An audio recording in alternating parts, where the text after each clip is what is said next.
Two particles execute SHM along the same line at the same frequency. They move in opposite direction at the mean position. The phase difference will be, देखिए बच्चों, suppose कीजिए ये हमारा main position है, ये हमारा क्या है, मेन पोजीशन। दो पार्टिकल है, दोनों अपोजिट डायरेक्शन में, एक इस डायरेक्शन में जा रहा है तो दूसरा इस डायरेक्शन में जा रहा है, ठीक है, एक इस डायरेक्शन में जा रहा है, दूसरा इस डायरेक्शन में जा रहा है, तो दोनों के बीच में कह रहा है कि the phase difference will be, phase difference बच्चों कितना होगा, पाई का फेज डिफरेंस होगा।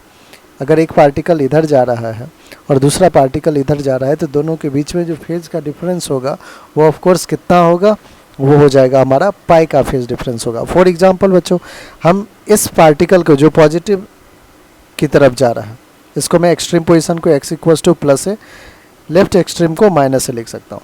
जो पार्टिकल पॉजिटिव डायरेक्शन में जा रहा है उसका इक्वेशन कैसे लिखते हैं, x is equals to a sine omega t plus का फाई, ऐसे लिखते हैं। जो हमारा पार्टिकल नेगेटिव की तरफ जा रहा है उसको हम लिख सकते हैं x is equals to minus a sine omega t plus phi, ऐसे लिख सकते हैं।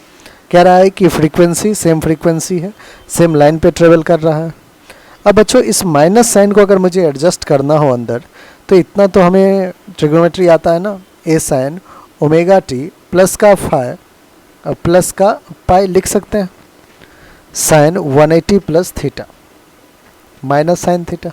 तो बच्चों आप देख सकते हैं कि यहाँ पे है ओमेगा टी प्लस फाई और यहाँ पे है omega T plus phi plus pi, तो इसके और इसके बीच में जो डिफरेंस आ रहा है वो कितने एक एंगल का आ रहा है, तो पाई एंगल का आ रहा है। तो फेज डिफरेंस कितने का है बच्चों, पाई का है। पाई हमारा कौन सा ऑप्शन है, ऑप्शन नंबर 3, और यही हमारा बिल्कुल करेक्ट ऑप्शन